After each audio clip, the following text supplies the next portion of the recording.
Oh, sure. You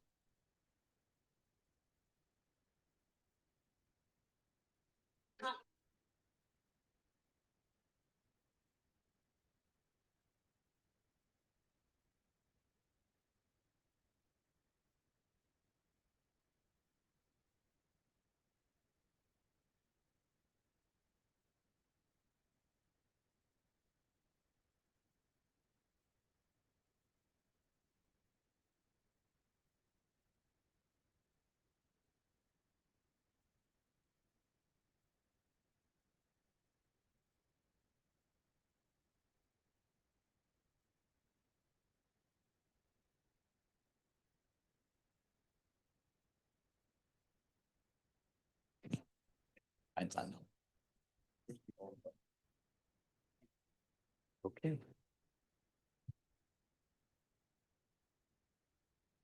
Okay, hello everybody. Welcome to the IOP. I'm Jennifer Steinhauer. I'm Senior Director here. It's really great to see everybody for our first pop-up of the year. You may have noticed that our pop-ups now are student only in the room. I think that makes a really great special space just for students to be able to engage with our guests. So thanks for being here. Just curiosity, are there any first years here? Yay. Oh, woohoo. Welcome to this pop-up, and we hope we see lots more of you throughout this entire academic year. We have a special quick things I wanted to mention tonight. We have a reception this evening for science students in the sciences. That means students in all the sciences, biotech, what have you, here at 5:30. There will be some light food, and we have a similar reception on Thursday for faith-based students. So please join us for those if you're in those communities. Also, if you're looking for an academic year internship, those applications close tonight. So go online and go ahead and sign up for that. As always, look on our website for great fellow seminars and upcoming speaker events Wednesday night and beyond. So we're pleased to have you all here today for, I think we can all argue, might be the most timely event we've ever done. At the IOP, unpacking what has happened over the last 2 years in Gaza and Israel, obviously culminating today in what you saw on television with the hostage release and the peace agreement and President Trump in Israel and so forth. So here, as with all of our pop-ups, we have 2 people in the room and several esteemed guests on Zoom. Here in the room, we will have Illinois State Representative Abdelnasser Rashid and Jonathan Weisman of the New York Times, who's written extensively on this topic and who will moderate the discussion with our guests on Zoom as well. Israeli journalist Emmanuelle Elbaz-Phelps, thank you for joining us in the evening after I'm sure was a long reporting day in Israel. Jeremy Ben-Ami, founder and president of J Street, and Dan Caldwell, former advisor to the U.S. Secretary of Defense, a fall 2025 IOP Pritzker Fellow, also on Zoom. So with that, I will help you give a warm welcome to all of our guests.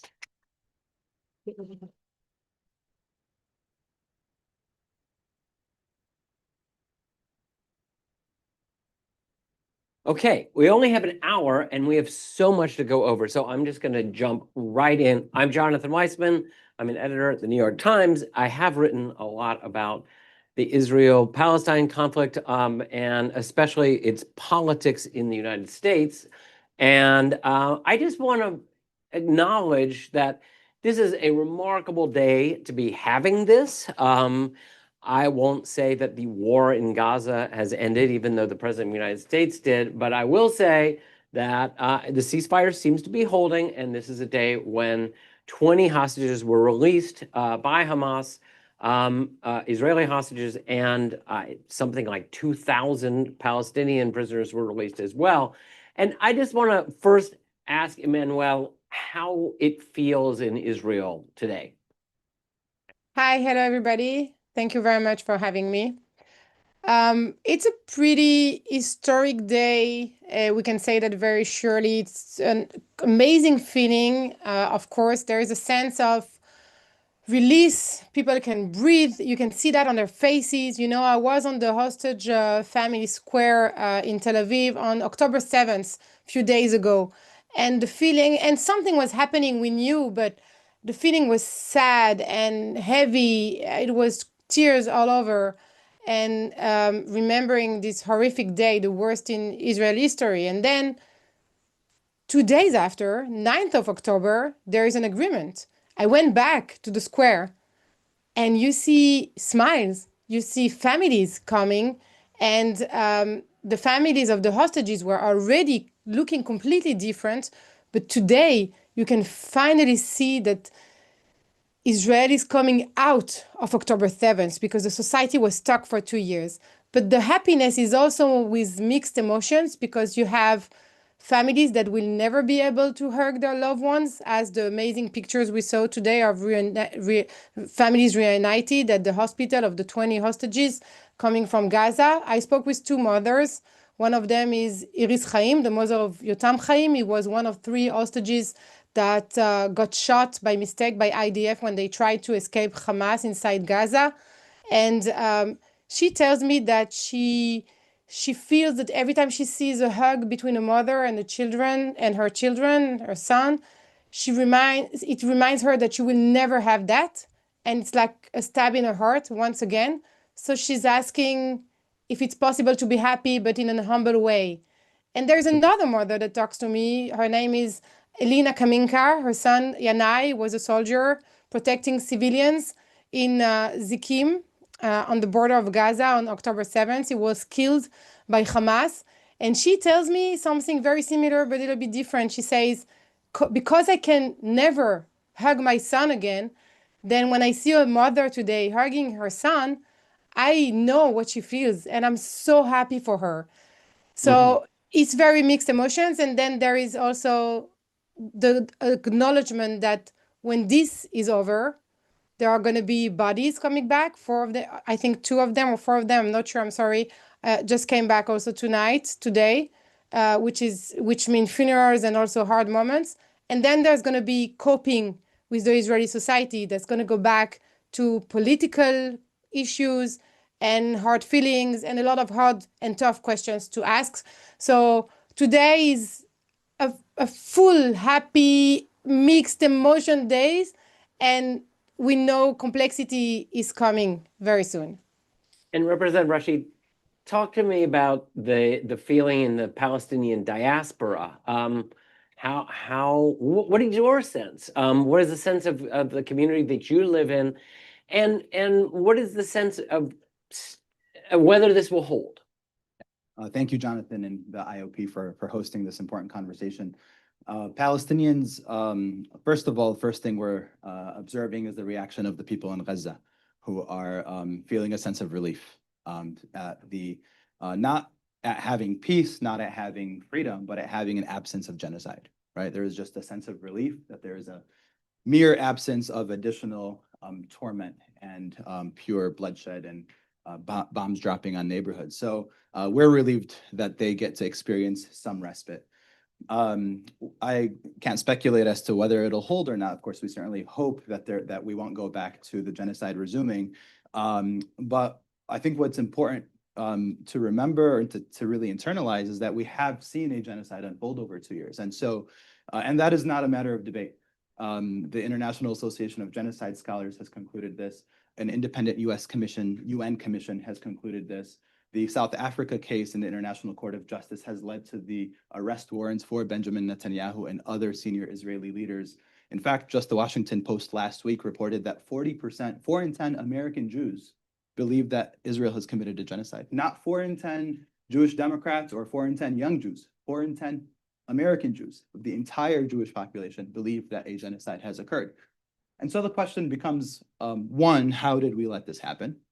What were the and many of us have been screaming at the top of our lungs about what we need to do to stop it, including my colleagues and I. On October 8th, 2023, we released a letter saying we need de-escalation. Ceasefire wasn't even in the lingo yet. We need de-escalation, we need peace, and we need to address root causes.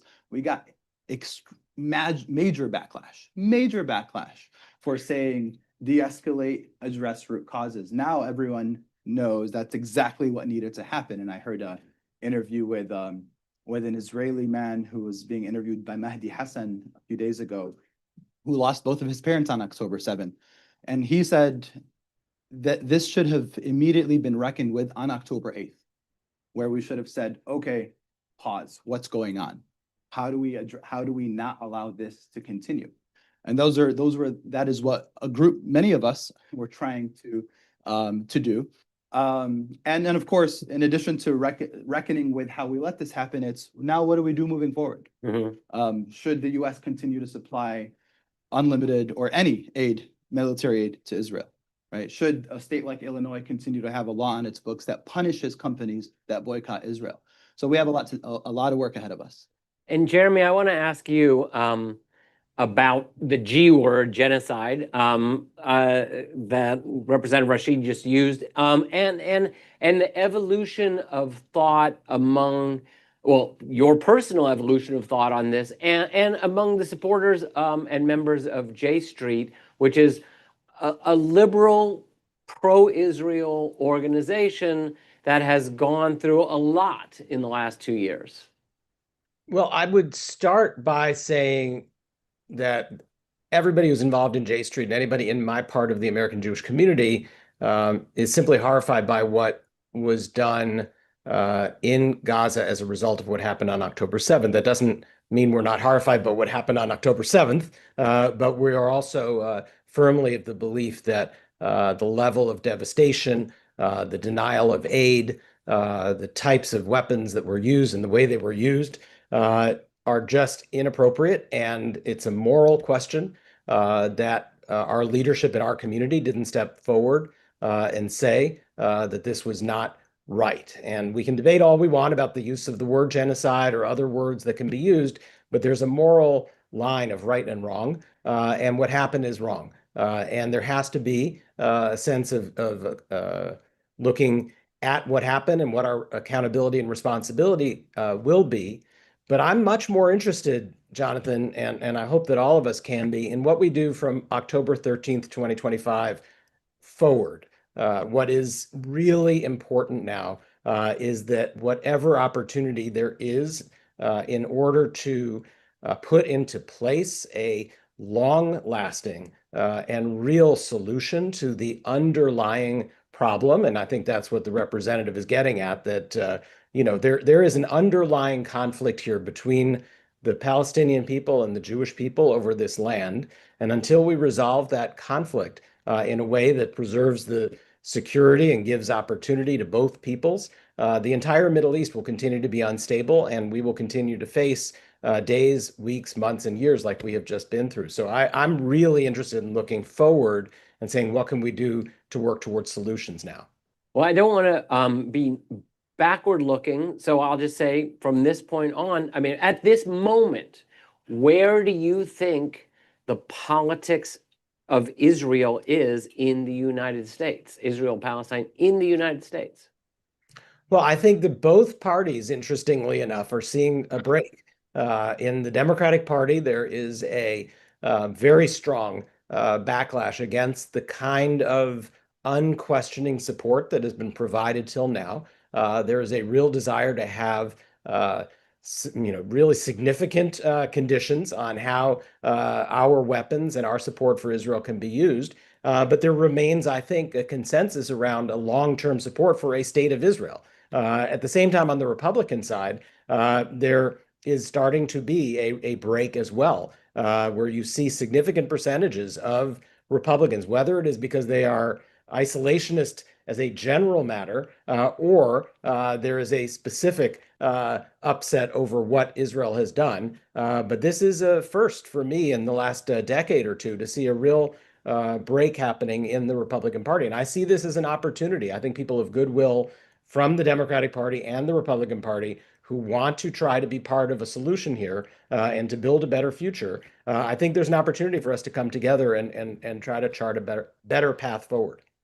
Now, that leads me perfectly to Dan here. So, Dan, you have a pulse on the MAGA coalition's views on foreign policy. And, I remember when Benjamin Netanyahu was working openly against Barack Obama, and he was warned at that time, you shouldn't make Israel into a partisan issue. That is going to be a very, very dangerous place for U.S.-Israeli relations. And his sense was, and they were open about it, they said, it doesn't matter because we will have the Republicans. The Republicans are beholden to their evangelical base, and we'll have enough Jewish Democrats to keep the Democrats not largely in line, but in the end, the Republican Party is ours. And I want to know where his miscalculation was and what you are seeing among Trump supporting Republicans, and perhaps a generational issue in the Republican Party. Yeah, thanks, Jonathan. I think this is an important question. So, I just have a confession to make to start out, is that I almost considered not doing this event, and I have generally avoided talking about Israel in my career in public policy, primarily because it just wasn't a focus area of mine. But just our debate here in the United States has just become so degraded. And in my view, you just haven't been able to have a productive conversation around specific policy proposals, specifically through the lens of what is best for America's safety and security and the conditions of our economic prosperity. And I think there are so many good reasons why we currently have a ceasefire, and all credit to the Trump administration for achieving that. And I hope that we get to phase two and a more permanent, lasting peace. But I hope that one of the domestic benefits is that there's more space to have a productive conversation about our future relationship with Israel.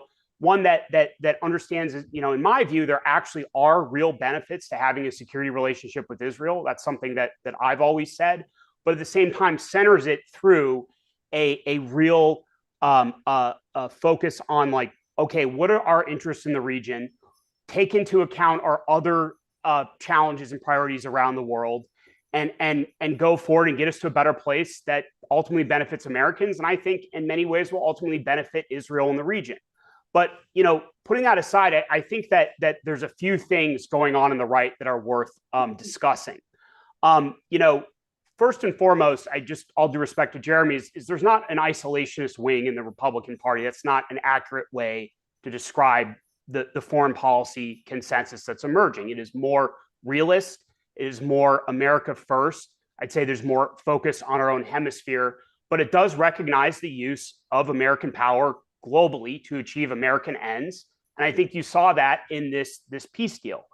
But there is much more skepticism of overseas entanglements and in the military sense. And I would say that, among many Republicans at the grassroots level and at the policy level, the policy elites in DC where I'm at now, is that particularly over the last 7, 8, 9 months, there was concerns that some of the policies that the Israeli government was driving would ultimately lead to the United States getting pulled into a potential another major Middle East war. And you saw this debate play out around the debate over discussions of Operation Midnight Hammer. Now, President Trump made sure the escalation was limited, took an off-ramp to ensure that the war didn't spiral, and there were some other things that drove that.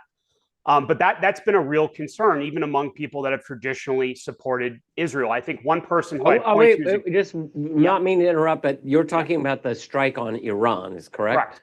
Correct. Okay. Correct. And obviously the Israeli government was in support of that. And you had people like Steve Bannon, I think is a good example of this. Steve was very pro-Israel throughout most of his career. In the first term, he advocated moving the embassy to Jerusalem, advocated getting out of the Iran deal, and he's emerged as a prominent critic of American foreign policy towards Israel. I think it is largely his concern about getting sucked into another major Middle East war.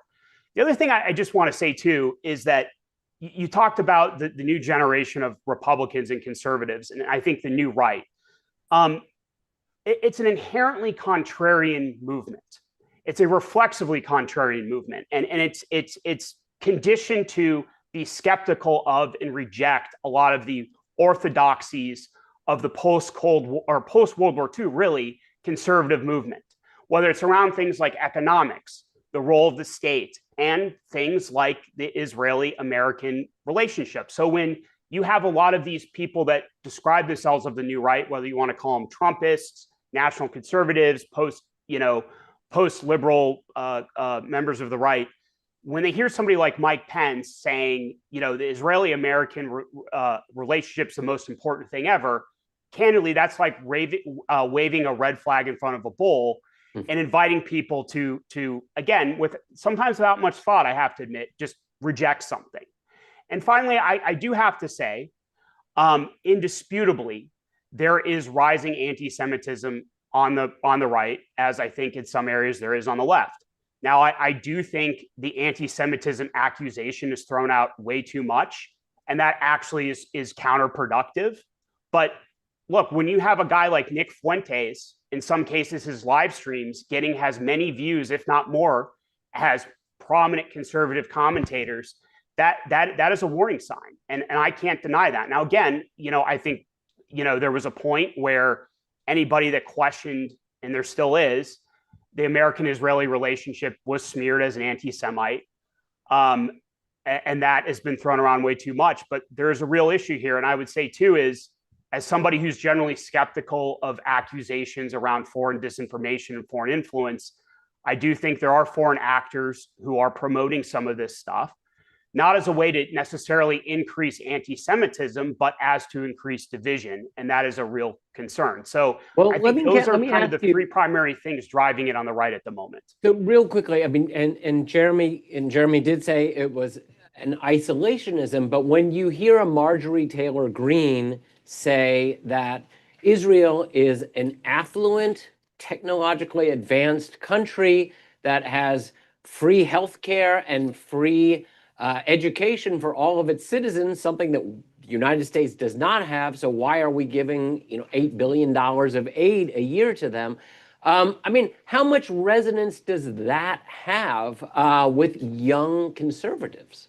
So this is a good question, and my observation is that elected officials in DC are a lagging indicator of where the conservative grassroots are and where the up-and-coming future leaders of the conservative movement are. I think that Marjorie Taylor Greene is reflecting an increasing,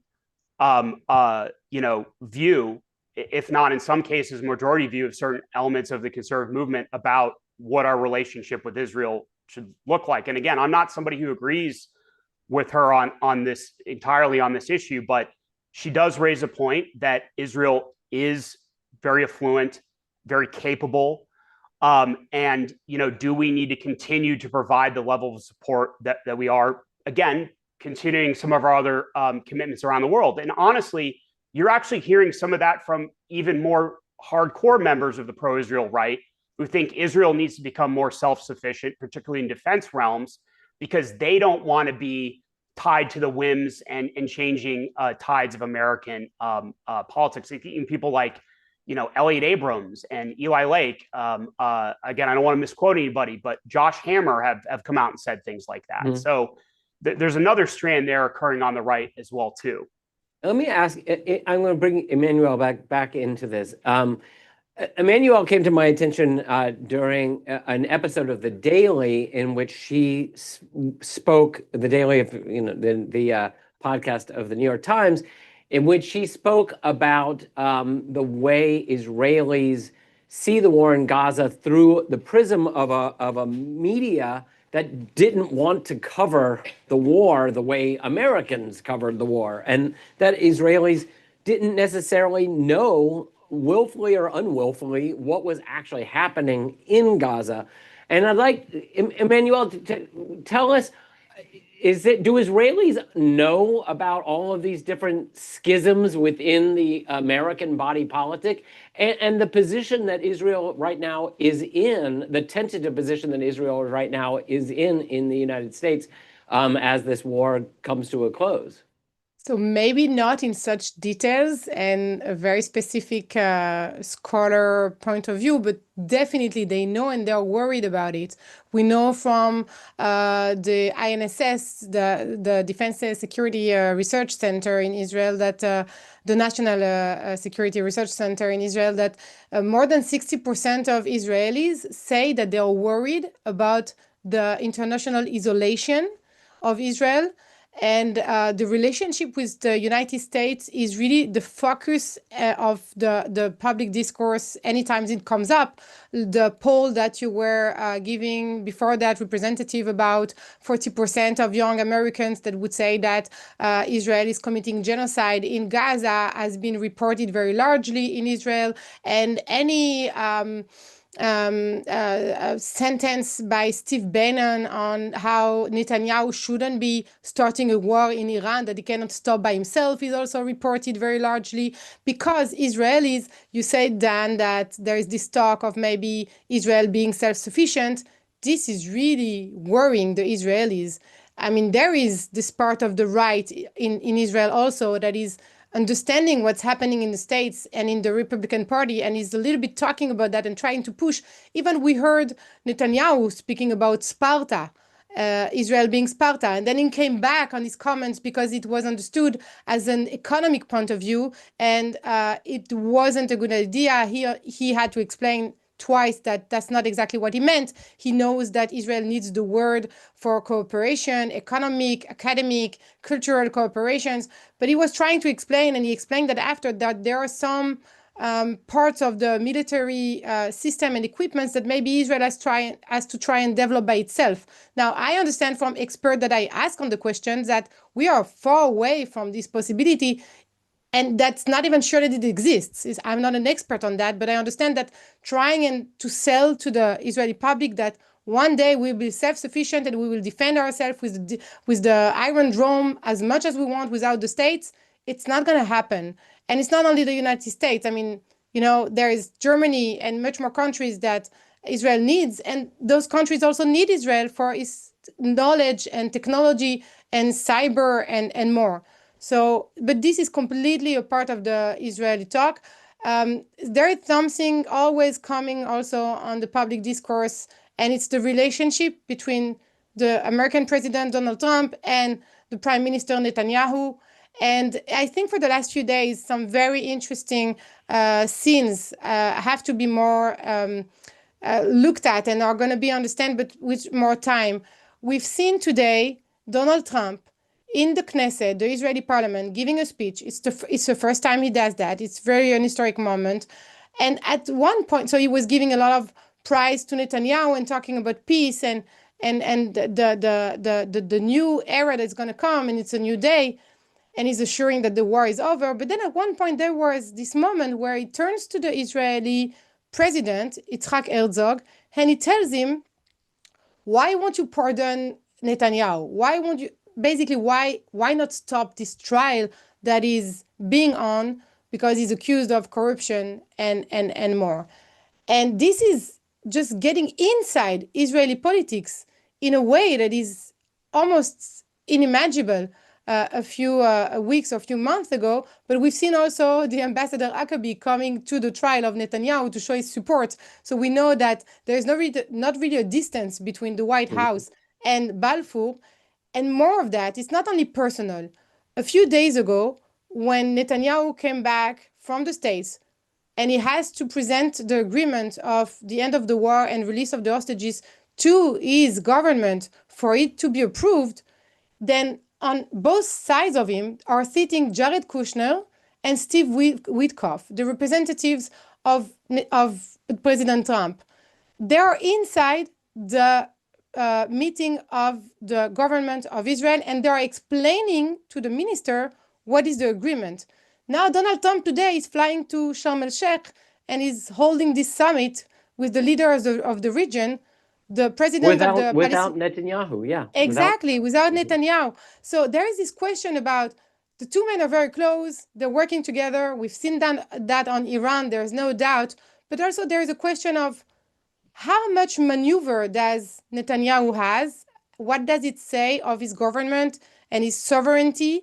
And what does it say also for the future of Israel and its relationship with the United States? A lot of questions and politics that are changing the region right now. Can I ask you real quickly, and then I'm going to move on, but how do Israeli Jews view American Jews these days? I'm not sure I can answer that. I think I think Israeli Jews have this sense that, any Jew in the world is their friend anyway, and they will know I don't know what side to choose. I'm not sure I can answer this question, because what is an Israeli Jew? I mean, ask me and then ask my neighbor, and we'll have two different opinions also. Okay. Abdelnasser, I want to talk to you about, as an elected member of the Democratic Party, tell me what the Democratic Party's future, the future of Israel is in the Democratic coalition. Well, I do think that elected Democrats are also a lagging indicator of the base, and we've seen an increasing number of elected officials call for this transformation within the Democratic Party that is desperately being demanded by voters.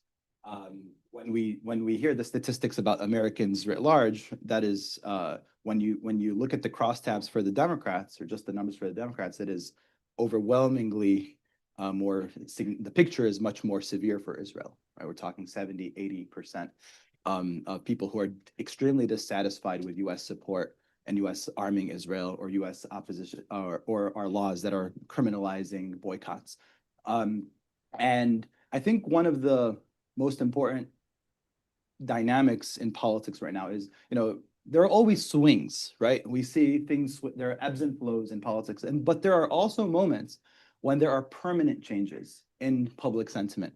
And I strongly believe this is a moment of permanent change. Why? Because you can't unsee the videos and the pictures that have come out of Gaza over the last 2 years. No one, myself included, most people in this room, anyone who's watching, no one can unsee that, which is why Netanyahu and the Israeli government have waged war on social media as well. And the tech companies here have shadow banned, have hidden content, have tried to remove signs of the devastation in Gaza, why they're paying influencers thousands of dollars per post, because you cannot possibly have your worldview shift permanently once these images are seared into your mind. So could you imagine a Joe Biden type nominee emerging for the Democratic Party in 2028? Absolutely not. Absolutely not. I think I think the Democratic Party is reckoning with. I don't want to speak to what I don't know who or what kind of nominee there will be exactly, but I know that we would be extremely foolish as a Democratic Party if we did not look at what is happening and not embark on a journey of incremental change, but of fundamental change. And I do believe that's the direction we're going. Of course, as you know, there is this fight within the Democratic establishment, or within the Democratic Party. Here in Illinois, we have, I introduced a bill earlier this year to repeal our state's anti-boycott law. Illinois was the first state in the country to pass a law that punishes companies if they boycott Israel. A company in Illinois, a company can boycott any of the world's 195 countries except for the state of Israel. You can boycott Canada, you can boycott the UK, you can boycott even any American state. And their pension fund won't say a word. But you boycott Israel, you get divested from, right? When I tell people that, they're like, this is shocking. They don't know that this is happening. And it comes not only is it a moral abomination, it also is costing our pension fund about $150 million over the last 5 years. That is, for the people who pay attention to the state budget, and I do, because I have a responsibility to the fiscal responsibility of our state, our pension funds can use some help. And when we're costing them $150 million in service of supporting the state of Israel in this way, that's not something that people support. I want to add one more thing, which is we rightfully are talking about Gaza because of the devastation and the genocide that's unfolded there. But let's not forget about what's happening in the West Bank. I'm from the West Bank. I lived for 6 years in my village in Turmusaya, a village near Ramallah. And I was visiting in 2023, in June of 2023, before October 7th, with my family. It was after my first session in Springfield. I had just gotten sworn in. We wrapped up our first session. I was eager to go back to my village and introduce my kids and my wife to my relatives and have them get to know the village. And while we were there, a mob of Israeli settlers invaded the village in broad daylight, torched an entire neighborhood, burned houses and cars, shot 12 people, killed a young man. And my daughter, who was 7 years old at the time, held on to me and said, Dad, what do we do if we get shot? Mhm. And later that night, she wouldn't go to sleep because her cousins told her the settlers could come back at night. And our state law specifically punishes companies if they're trying to stand up to that as well. Yes, to standing up to the genocide, but even if they boycott Israeli settlements, they are punished. So I believe I do believe that we are at a sea change. We are seeing a sea change in democratic politics. And Jeremy, I want to bring you into this as well. Is there something a movement or a person in the Democratic Party that might be somewhere between what Abdelnasser would like to see and on an old line Joe Biden type Democrat? Well, I would argue that 80% of the Democratic Party is in that middle ground, and that's precisely where J Street stands. I fundamentally, What does that look like? Well, I fundamentally understand where the representative is coming from as an advocate for the Palestinian American community, and I understand the focus on the boycott bill and all of that, but I don't think that is the focus of the overwhelming majority of Democrats in the party. And I also think that the old school AIPAC Israel right or wrong group in the Democratic Party is shrinking down to a very minimal core. And in the middle is a group of people that I think sounds a lot like Dan. And I think the issue is, what is the best policy for the United States? How do we actually help these two peoples, the Palestinian people and the Jewish people, to move forward? How do we actually create a regional and comprehensive peace that builds on the Abraham Accords, that normalizes relations for Israel with its neighbors, that creates a state of Palestine and makes it a state that is going to be successful and prosperous and secure, and part of the community of nations? And that's where the overwhelming bulk of the center of the Democratic Party is at, that there is a consensus around Palestinian rights. There's a consensus around security for the Jewish people and the state of Israel.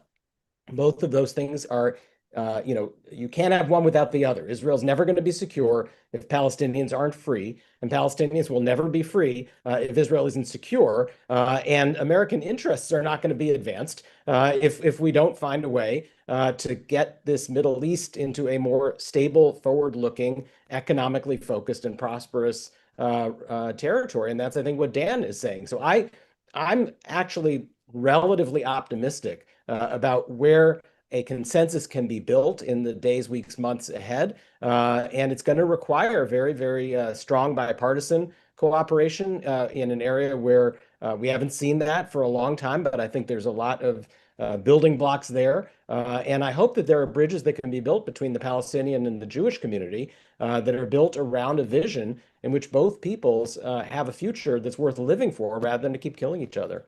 I just want to say, I'm not advocating just for the Palestinian American position. I don't think Americans or Democrats want state repression against companies that boycott Israel. I would assume J Street probably would agree, hopefully agrees that we should have an anti-boycott law that punishes a company. Yeah, no, we're aligned, but that's not to me, that's not the issue of the day. The issue of the day is how do we align on that? I appreciate that. And so we're opposed to boycott bills, and I think these limitations on freedom of speech, specifically around Israel and the use of anti-Semitism, and Dan alluded to that as well. These attacks on they happen on the right and the left, where you try to shut down open debate by calling people an anti-Semite, and then you take away funding for the University of Chicago, right? And you take away, students' visas, and you take away the right of First Amendment speech, all in the name of fighting anti-Semitism. This is not good for anyone, least of all the Jewish people. All right, I think that's a great note to turn to questions from our students. Am I supposed to recognize them? All right, okay. How about you first? Hi, thank you. For a long time in the US, the sort of enlightened solution that politicians have offered is the two-state solution, which would not necessarily address freedom of movement of Palestinians or the right to return. So I was wondering where everyone on the panel was around a one-state solution that would be one person, one vote, freedom of movement, and whether that's like a realistic possibility. I don't know if you all heard this question. It's kind of near and dear to my heart because I've been hearing about the notion of a one-state solution since I was in Israel as a college student, and the idea that Israel would become something like Switzerland, where you would have one national government, but then you would have perhaps a Jewish government over the Jews and Arab government over the Arab and Palestinians, and then there would be somehow everyone would have equality, but somehow I don't know how. It's hard to imagine how it works, but first I'm gonna I want Emmanuelle to answer that, because I'm sure that the two-state versus one-state solution has been around for Israel for a long time. I'm really happy to answer that because I'm not asked in Israel. This question is not talking about in Israel. Everything that Jeremy is talking about on this discussion is not happening in the public discussion in Israel. I said on Israeli TV last Saturday, when they were talking about stopping attacking there, or can we fight Hamas again, or not fighting Hamas again, on a news talk show, I just said, well, maybe we also have to start understanding that there must be another solution to this region than the military solution. And everybody jumped at me, like, you're in the Middle East. And I said, well, we have to talk about that. A week before, and I said, they told me, you want to do peace with Hamas? I said, no, there is a Palestinian Authority that has to go through reforms. They asked me if I believe it. I said, it's not a matter of belief. It's a matter of reforms that are being checked now, right now. There is a process being done. That's what Donald Trump is talking about, and the region is talking about. And I'm saying that because the ideas you're trying to work with are not spoken in Israel, and I think it's part of the problem. The Israeli public does not understand that there is no status quo. If nobody takes care of the Palestinian-Israeli problem or Palestinian-Israeli conflict, the solution will happen to be the one state. It's a matter of demographics. Maybe they want that, but if they don't, it will be too late. So, and I can guarantee you that if you propose the one-state solution to the Israelis, 90% will say no. As now, most of the Israelis are also not keen to go for the two-state solution, although when you put it in a matter of regional agreement, then you have a big majority. When it comes with normalization with Saudi and the Gulf states, then and more Arabic and Islamic states, then you have a majority for this two-state solution. But the Israeli public is not aware that the alternative to the two-state solution right now is a one-state solution by a demographic movement and not by choice. So because Netanyahu, and I will finish by that, and his government have done an amazing job of hiding the Palestinians from the media, from the public discourse, and as Gaza is not shown for the last 2 years on TV, and not even before actually, the West Bank neither. It's almost not happening. So I wish that the talk we are having right now would be an open mainstream talk in Israel. Hi, thank you all for being here. So at the forefront of Jeremy Ben-Ami's organization, J Street, is the idea that leaders need to confront extremist or dehumanizing rhetoric within the Jewish and Israeli communities and politics. So to the representative, do you see a similar responsibility among Palestinian or Arab leaders to counter extremist narratives within their own communities, and what does that look like in practice? I believe we need to always aim for truth. And if there are conspiracies about the Jewish people, we need to confront that head on, for example. Or and I think one of the things that we've seen over the last 2 years and is that there has been a more of a recognition that we need to address what happened before October 7th as well. The timeline did not begin on October 7th. And when we start the questions, as you've seen in the media, left and right, and among elected officials, left and right, always beginning the timeline as if the world in Israel-Palestine began on October 7th. And then, well, what do you think of Hamas? And what do you think of this? Well, what about the 1,200 Palestinians or 1,100 Palestinians who were killed in 2008, 2009? What about the more than 2,000 in Gaza? the more than 2,000 Palestinians that were killed in 2014? What about the 600 Palestinians in the West Bank that were killed in 2023 alone before October 7th by settler terrorists? And when we begin the timeline on October 7th, we are erasing the pain and suffering that Palestinians have confronted. And we need to be able to have this larger conversation. Are we going to talk about the Nakba? Are we going to talk about the myth of a people without a land without a people for a people without a land, a myth that persisted until the Israeli new historians in the 1980s, like Benny Morris and Avi Schleim and Ilan Pape, completely debunked. But that myth led to entrenched US support for Israel. And so, yes, of course, we have a responsibility to confront falsehoods and to confront extremism. And the way that we do that is let's talk about truth. Let's talk about real history. For those who haven't read Rashid Khadidi's book, The 100 Years War on Palestine, please read it. If you're not reading or listening to Peter Beinart, listen to Peter Beinart, right? Go to people who have really grappled with the history and who evolved, like Peter, who I had vigorous disagreements with when I was an undergrad. I was very much, I objected to some of the things that he stated, and there's been a lot of growth and so my short answer is we have to confront, aim at truth.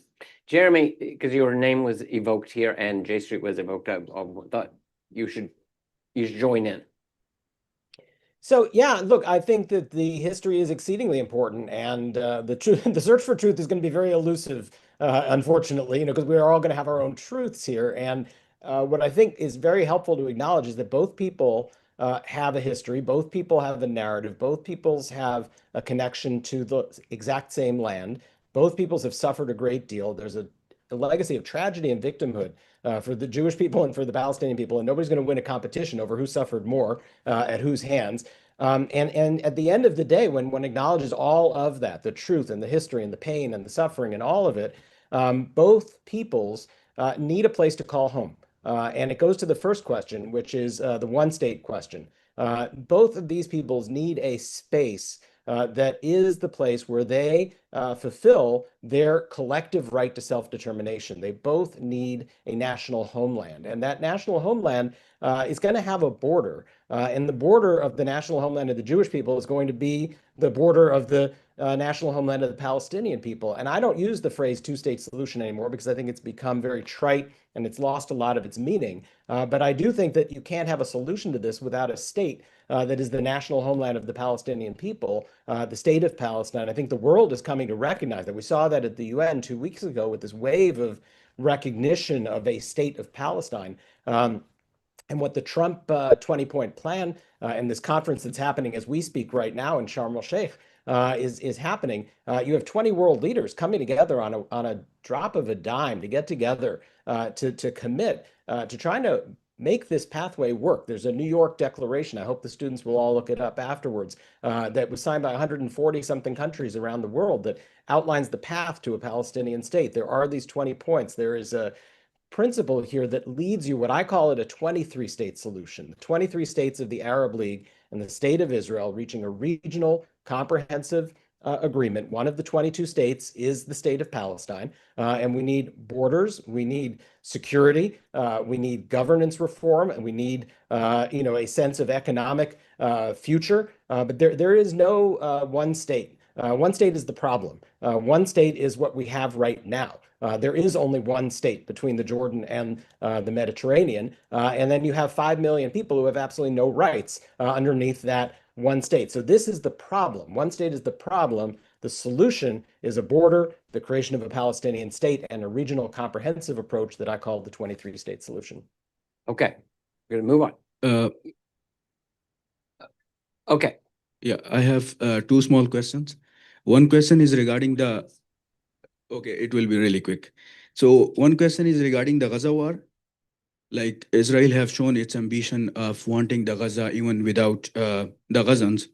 So how do we see like the end result of this war, since the elements of today's anarchy like Hamas was created by Israel as confirmed by Brigadier Yitzhak as well.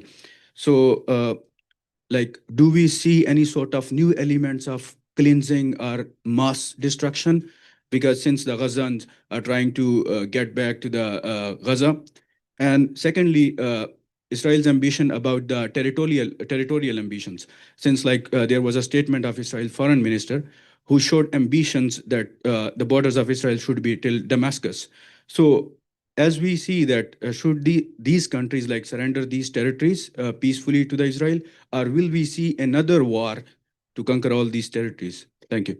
I'm going to ask, actually, I'm going to ask Emmanuelle and Dan this question. I mean, you certainly heard voices within Israel, even within the Israeli government, who talk about, possession of Gaza or expansionism of the Israeli state. That is not the government's policy. Stated. Nobody. The government of Netanyahu has actually not said they want to take over Gaza. But I'm curious. I mean, how serious when we hear voices in the Israeli government, within the Israeli cabinet, who talk about like taking over Gaza, parts of Gaza permanently, or maybe expanding beyond the Golan Heights permanently. How seriously should we take those voices?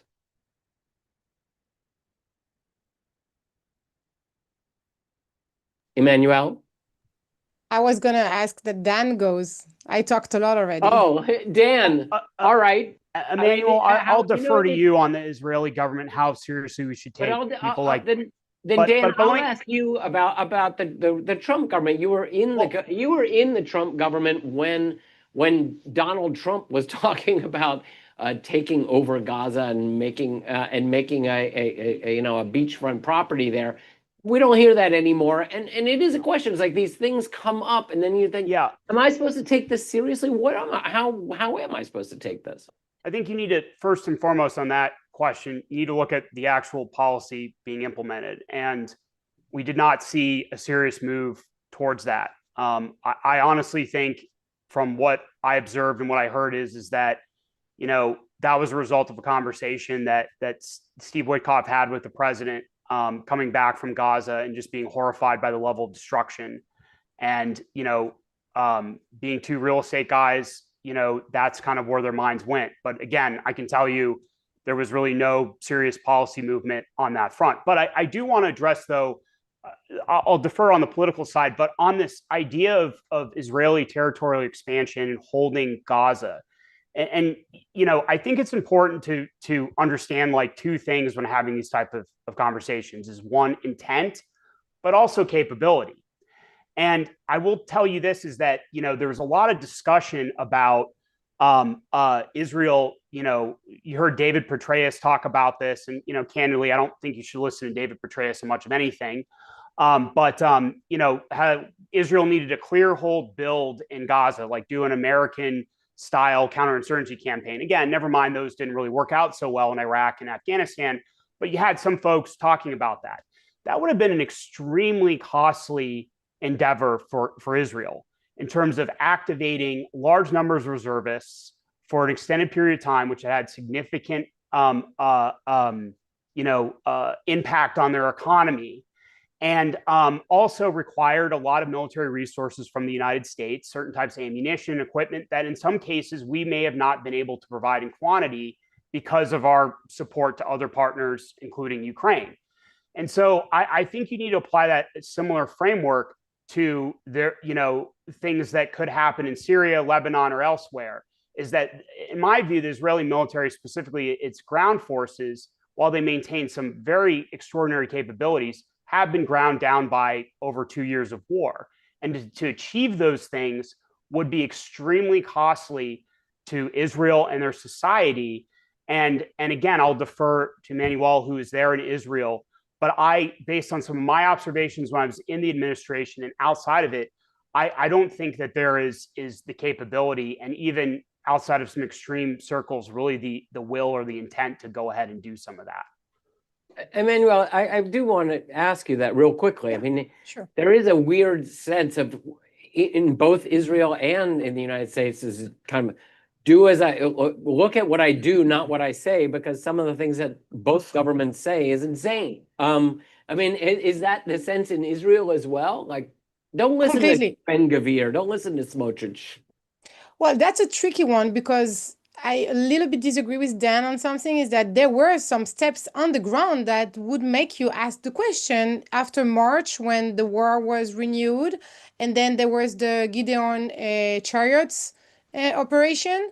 And Netanyahu was explaining that the idea is to do GHF, was the distribution aid centers that were built like the Israeli-American project.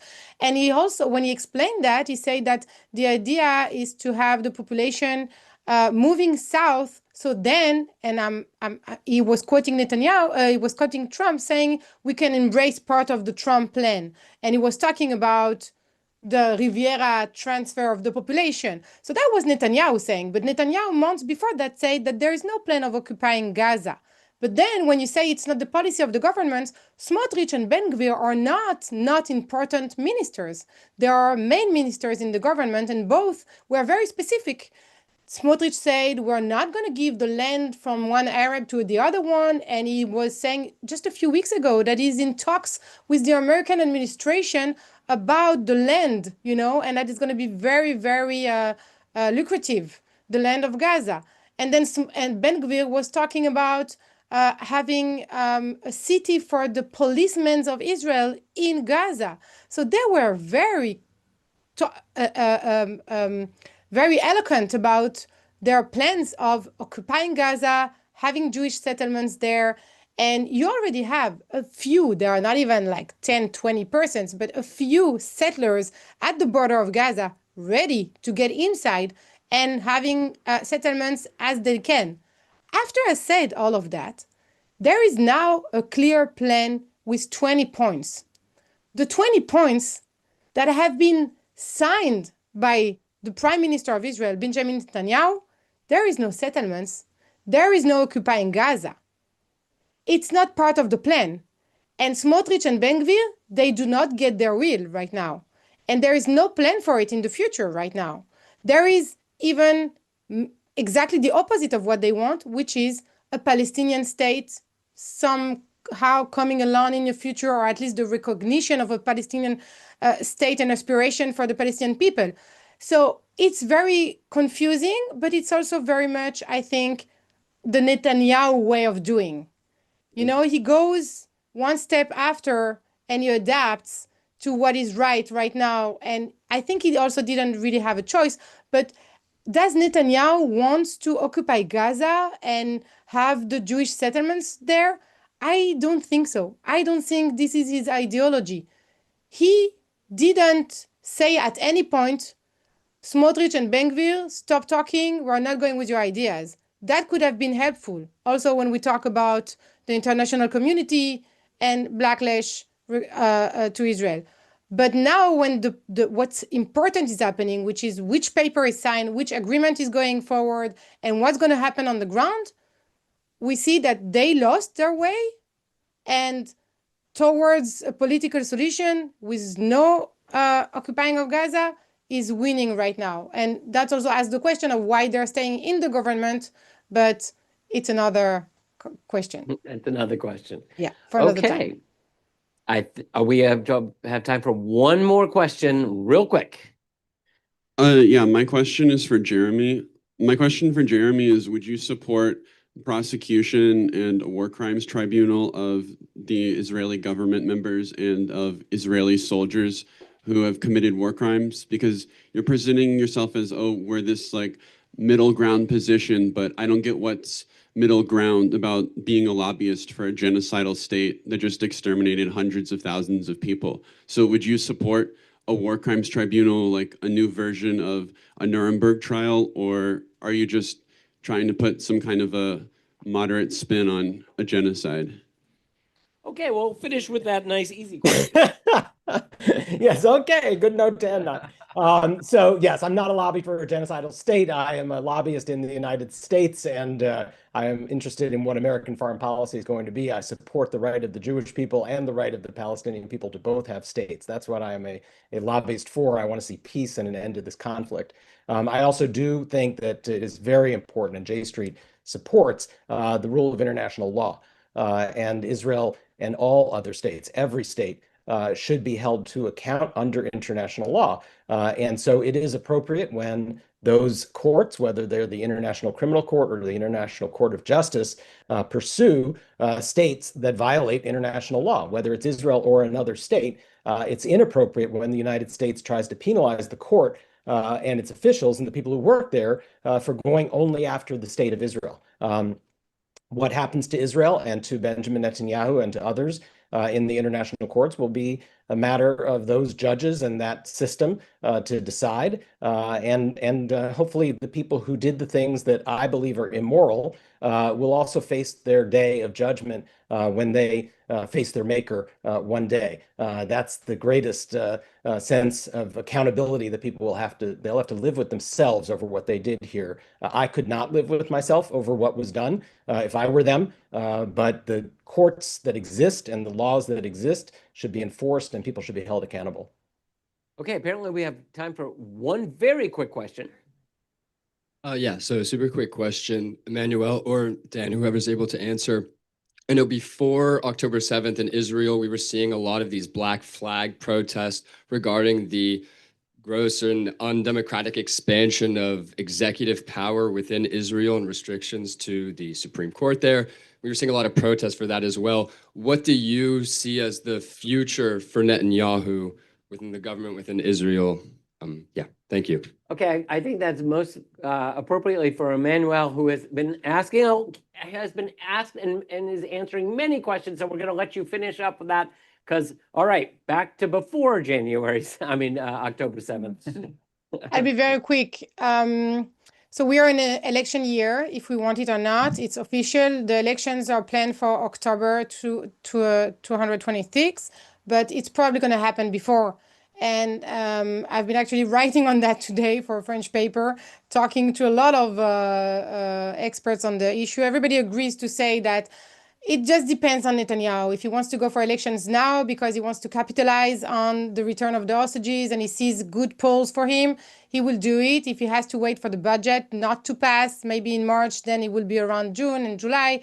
The idea is that he needs a coalition, and we are kind of in a stuck place, very similar maybe to what happened in 2019 until 2021, where there were elections after elections after elections, where the coalition and the opposition are neither able to actually really come with a majority. So that could happen, and I'm saying that because this means everything's going to come back on the table.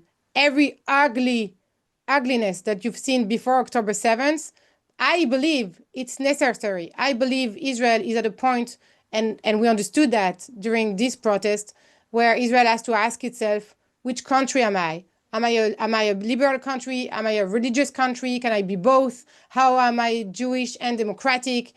What are my core issues, core pillars, values? And these questions are very, very, they've never been really resolved. They have to be, they will come back on the table. So a lot of what you've seen before October 7th, I think will come back, but in different shapes. The main issue will probably be that the big majority of the Israeli public is asking for an inquiry, investigation to October 7th and what led to it and what happened on this day, which Netanyahu doesn't want to have. And that will be the main demand, and going back and forth. And from that, a lot is going to come out, and we'll see. Maybe peace will take over, and then we won't have to go and deal with all of that. Now that seems like the actual perfect note to end on. And thank you all so much. Thank you for our panelists, especially Emmanuelle. We're sorry we ruined your dinner after a long, busy day reporting on the ground in Israel. And thank you all for our guests incredibly for this really dynamic and interesting conversation. So much we thank you. And thank you all for coming out. And a special nod to our first years. We don't know if this is your first event. We hope it won't be your last, but thank you so much for joining.